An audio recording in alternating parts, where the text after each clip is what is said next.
County in central New York, southeastern Wayne County in northeastern Pennsylvania, Pike County in northeastern Pennsylvania until 3:45 p.m. At 2:42 p.m., a severe thunderstorm was located over Henryville or near Mount Pocono, moving northeast at 40 miles per hour. Hazard, 60 miles per hour in gusts and quarter-size hail. Source, radar indicated. Impact, hail damage to vehicles is expected.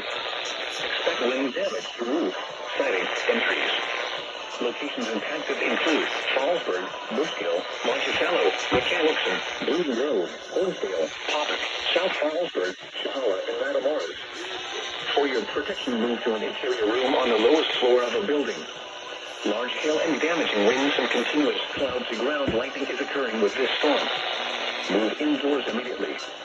Lightning is one of nature's lady killers. Remember, if you can hear thunder, you are close enough to be struck by lightning. Repeating, a severe thunderstorm warning has been issued until 3:45 p.m. for the following counties in Pennsylvania, Pike and Wayne, and Sullivan, New York.